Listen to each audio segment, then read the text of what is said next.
ci wàllu système financier décentralisé ndaxte xam ngeen ne jafe na ci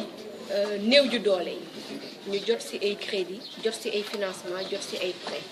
ndaxte financement classique yi fi banques yi di faral di def gis na lool dañuy laaj ay garanties yu bëri dañuy laaj ay conditions yu bëri duñu jël benn risque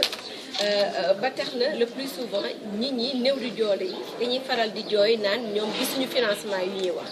donc tey jii bu ñu amee ñu mel ni waa APSFD da nga xamante ne système financier décentralisé ñu yor seeni mutuelle ruqurqaan boo dem Sénégal ñoo nga fa di liggéey ak askan wi xooluñu néew di doole xooluñu ko am xooluñu ko ñàkk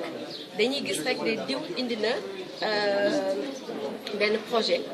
bëgg ko jàppale ci wàllu xaalis ak risque nag yu rëy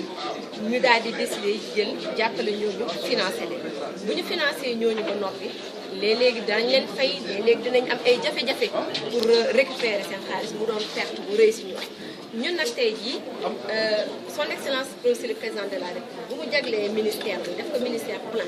lu jëm si wàllu économie solidaire ak microfinance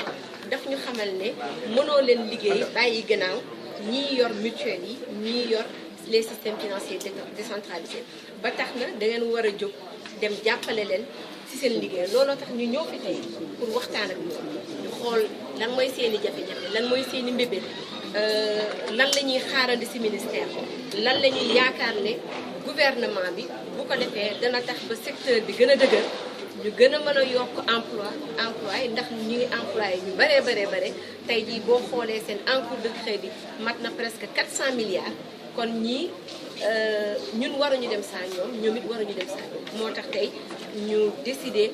toog waxtaan lëkkaloo xool lu ñu war a def pour secteur bi gën a taxaw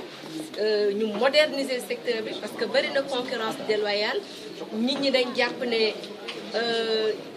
ñu ci bari dañuy njuuj njaaj waaye newuñu ci ay njuuj njaaj lu ñu nekkee xam nañ ko ndax ay travailleurs sociaux lañ dañuy dugg ci biir askan wi xool lu ñu soxla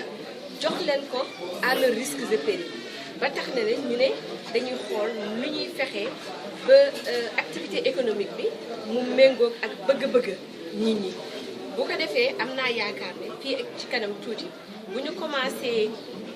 mettre en œuvre lu ñuy wax lettre de politique sectorielle 2010-2020 nga xam ne borom xam-xam yépp ñoo toog saytu ko xool jafe-jafe yi xool potentialité yi xool ñooñu lu ñu mën ak lu ñu mënul ak lu leen war ñu toog tëral charte boobu ñun charte boobu mënuñu ko valider fii depuis 2016 ba léegi te ba tey amul dara lu ñu teg pour doxale pour jëmale charte boobu kanam te am nañu yaakaar ne bari na ay bailleurs ay partenaires ñu taxaw tey di xaarandi xool ñun lan mooy doon suñu taxawaay ci charte boobu bu ko defee ñoom seen bopp ñu fekk suñu si lu ñu bëgg pour ñu mën a renforcer secteur de la microfinance jëm ci fonds national microfinance jàppale secteur bi pour que lépp li nga xamante ne askan bi ñu ngi koy xaarandi ci wàllu financement état bi bu indee as tuuti ci lu mu yor ñii tamit ñu indi as tuuti ci lu ñu yor ñu boole ko mu doon benn ndaxte objectif final bi mooy lan taxawu askan bi ci seen bëgg-bëgg.